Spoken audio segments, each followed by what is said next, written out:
నమస్కారం. City news సమాహారానికి స్వాగతం. నా పేరు విశ్వనాథ్. కార్పొరేట్ విద్యను గ్రామీణ ప్రాంత విద్యార్థులకు అందజేయడం అభినందనీయమన్నారు ఎమ్మెల్యే చింతకుంట విజయరమణారావు.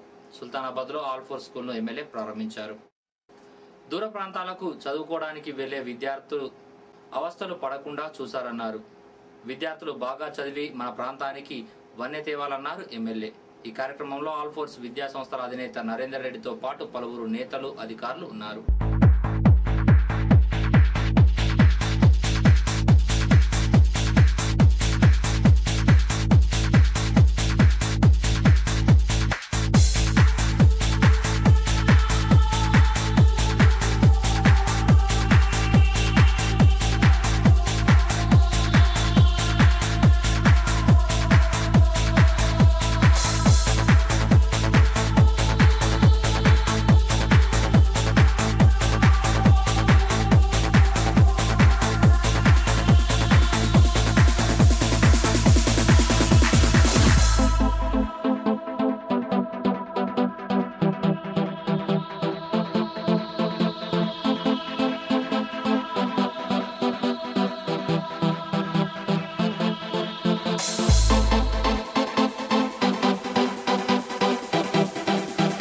ఎక్కడికో దూర ప్రాంతాలకు పోయేటువంటి పరిస్థితి.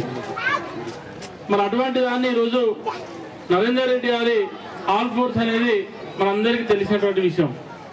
ఎందుకంటే ఈరోజు ఎలాంటి ప్రచారం లేకుండా, ఎలాంటి ఆర్భాటం లేకుండా మరి ఈరోజు ప్రారంభంలోనే 400 పైచిలకు పిల్లలు ఈరోజు మరి ఎల్కేజీ, యూకేజీ నుండి 8th క్లాస్ వరకు మరి స్కూల్లో చేరిందంటే వాస్తవానికి కూడా ఆల్ ఫోర్స్ అనేటువంటి పేరు తప్ప ఇంకోటి కాదు అనేటువంటి విషయాన్ని కూడా మరి సందర్భంగా గుర్తు చేస్తా ఉన్నా. రాబోయే రోజులలో మరి ఆల్ ఫోర్స్ స్కూల్లో చదివినటువంటి ఏదైతే విద్యార్థులు ఉన్నారో, విద్యార్థులందరూ, తల్లిదండ్రులు కానీ ఈ ప్రాంతంలో ఉన్నటువంటి ప్రజలందరూ కూడా గర్వపడే విధంగా మీరు మా ప్రాంతంలో ఉన్నటువంటి మరి పెట్టినందుకు ఇది ఒక మంచి కార్యక్రమం కావాలి. మరి మంచి విద్యాభ్యాసం అందించి తప్పకుండా మా ప్రాంతాన్ని జిల్లా స్థాయిలో, రాష్ట్ర స్థాయిలో నిలిపే విధంగా మీరు కృషి చేయాలని చెప్పి కూడా ఇంటర్మీడియట్ కానీ, డిగ్రీ కానీ ఇంకా కూడా ఈ ఆల్ ఫోర్స్ సంస్థలు అనేది ఈ ప్రాంతాల్లో అభివృద్ధి చెందాలని చెప్పి కోరుకుంటూ ఆల్మోస్ట్ 400 స్టూడెంట్స్ ఇప్పటివరకు అడ్మిషన్లు అయ్యారు. దట్టు మేమేం పెద్దగా ఇతర స్కూళ్ళకు వెళ్ళి కూర్చొని మీరు రండి అని చెప్పేసి, లేదా ఏదో ఆఫర్లు ఇచ్చేసి ఒకరు జాయిన్ అయితే ఒకరు ఫ్రీ అని చెప్పేసి, లేకపోతే ఇంకేదో రకరకాల మభ్యపెట్టి చేసిన అడ్మిషన్లు ఇవేవి కావు. ఎంత బాగా రన్ చేయాలి, ఈ ప్రాంతంలో ఎంత మంచి ఎడ్యుకేషన్ ఇవ్వాలి, ఇంకా ఏం చేయాలని ఒక రీసెర్చ్ నా మైండ్లో జరుగుతూనే ఉంటుంది. సో పిల్లలకి చదువుతో పాటుగా అన్ని రకాలుగా మ్యూజిక్ కావచ్చు, డాన్స్ కావచ్చు, గేమ్స్ పైన కూడా ఇక్కడ ఇంట్రెస్ట్ చూపిస్తూ ఏది ఏమైనా ఇక్కడ అద్భుతమైన నేను ఇంప్రూవ్మెంట్ ఈ ప్రాంతం వాళ్ళకి తీసుకురావాలని ఒక ఆసక్తితో ఇక్కడ ఎస్టాబ్లిష్ చేశాను. ఎమ్మెల్యే కేటీఆర్ పై ఓ దినపత్రిక అసత్యపు వార్తలు ప్రచురించాలని తీవ్రంగా ఖండించారు టీఆర్ఎస్ నేతలు. సుల్తానాబాద్ లో టీఆర్ఎస్ నేతలు ఆందోళన చేపట్టారు. రాజీవ్ హైవేపై రాస్తారోకో చేశారు. ఆ పత్రికకు వ్యతిరేకంగా నినాదాలు చేశారు. ఆ పత్రికకు సంబంధించిన దిష్టి బొమ్మను దహనం చేశారు.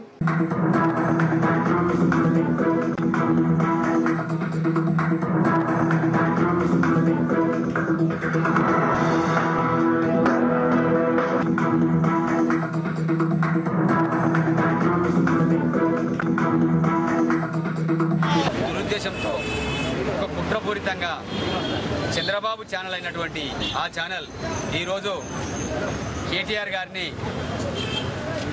ఈ విధంగా ఏది డబ్బులు లాక్కున్నాడు, డబ్బులు గుంజుతున్నారు అని, మరి ఆ విధంగా డబ్బులే సంపాదించాలంటే మరి మా ఉద్యమం నడవట్టి 12 ఏళ్ళు దాటిపోయింది. 12 ఏళ్ళ సుదీర్ఘ ఉద్యమంలో ఎన్నో డబ్బులు సంపాదించుకొని ఇప్పటి వరకే ఎక్కడనో ఉద్యమాన్ని అమ్ముకునే వాళ్ళం. ఉద్యమాన్ని గతంలో 69లో ఈ చంద్రబాబు ఏతున్నాడో ఆనాడు జయాంధ్ర ఉద్యమం చేపట్టి ఆనాడు తెలంగాణ ఉద్యమాన్ని అణిచివేసినటువంటి అక్కడ విద్యార్థి నాయకునిగా ఈ చంద్రబాబు వివరించిన తీరు అబద్ధాల అయినటువంటి వార్తలు ప్రచారం చేసి తెలంగాణ మీద నాయకుల మీద కేటీఆర్ మీద కేసీఆర్ మీద ఆరోపణలు చేస్తున్నటువంటి వారిని వ్యతిరేకిస్తూ ఈ రోజున తెలంగాణ జిల్లాలో ఉన్నటువంటి కార్యాలన్నింటినీ ముట్టడి చేయడం జరుగుతుంది. ఇకనైనా అతను బహిరంగ క్షమాపణ చెప్పని మేము హెచ్చరిస్తున్నాం. తెలంగాణ ప్రాంతంలో తెలంగాణకు వ్యతిరేకంగా ఇలాంటి కార్యక్రమాలకు మీరు ముందుకు రావద్దని మేము తెలియజేస్తున్నాం. నారు పోసిన వాడు నీరు పోస్తాడని నానుడి, కానీ ప్రస్తుత పరిస్థితి మాత్రం దారుణంగా ఉంది. నీరు లేక నారుమల్లు ఎండిపోతున్నాయి. సుల్తానాబాద్ మండలం చిన్నబొంకూర్ రేగడి మధ్యకుంట పంట పొలాలకు సంబంధించిన ట్రాన్స్ఫార్మర్లను 10 రోజుల క్రితం ధ్వంసం చేసి వాటిలోని రాగి తీగను ఎత్తుకెళ్లారు. దీంతో కరెంటు లేక అన్నదాతలు ఆవేదన చెందుతున్నారు. కళ్ల ముందే నారుమల్లు నెర్రలు తెరవడంతో కన్నీళ్లు పెట్టుకుంటున్నారు రైతులు. సంబంధిత అధికారి కూడా రైతుల పట్ల దురుసుగా ప్రవర్తిస్తున్నాడని, కరెంటు కోసం మేము ఎవరికి చెప్పుకోవాలని కన్నీళ్ల పర్యంతమవుతున్నారు రైతులు. వర్షం పడకపోతే రేపు మాపు నారుమల్లు పత్తి మొక్కలు ఎండిపోతాయని ఆందోళన చెందుతున్నారు. ఇకనైనా నూతన ట్రాన్స్ఫార్మర్లను ఏర్పాటు చేసి సమస్యను పరిష్కరించాలన్నారు. రైతుల ప్రభుత్వాన్ని గొప్పలు చెప్పుకుంటున్న ప్రభుత్వం రైతులకు చేసేది ఇదేనా? పాలకులారా ఇకనైనా స్పందించండి రైతులు ముక్తకంఠంతో వేడుకుంటున్నారు.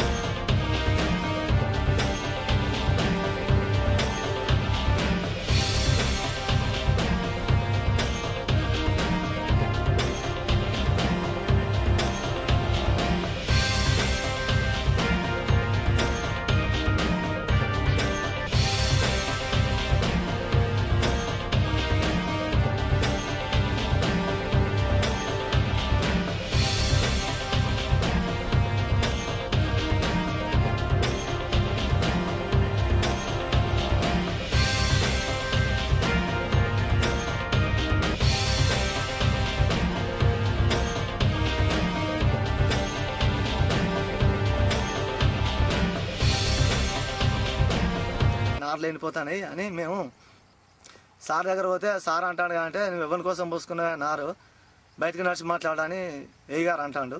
నేనేం చేయనా అని మమ్మల్ని పట్టించుకుంటలేడు సార్. ఇప్పటికీ 10 రోజులు అవుతాయని ట్రాన్స్ఫారాలు పోయి మమ్మల్ని పట్టించుకుంటలేడు. అసలే ఎంత ఏం చేసినా మొత్తం నార అంతా ఎండిపోయింది, మొత్తం నెర్రలు వాసింది. వర్షం లేక మొత్తం నార్లన్నీ ఎండిపోతున్నాయి.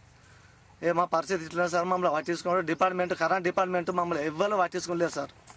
మేము 10 రోజుల నారు పోసి మా పైర్లని మాడిపోతున్నాయి. 700 రూపాయలకు ఒక బస్తా పోసినాం. ఇప్పుడు 5 బస్తాలు పోసినాం. మా ఎండిపోతున్నాయి. మేము సాగు తెచ్చుకుంటే ఏడ్చుకుంటే నాతిరచ్చినాం.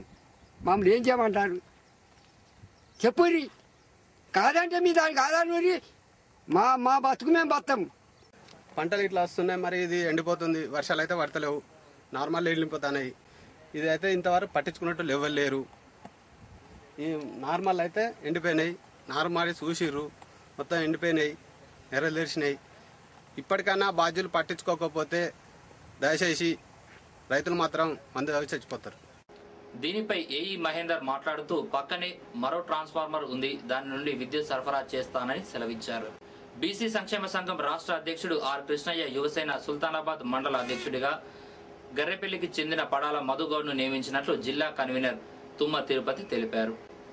ఇవి బులెటిన్ విశేషాలు. మరో బులెటిన్లో మళ్ళీ కలుసుకుందాం. నమస్కారం.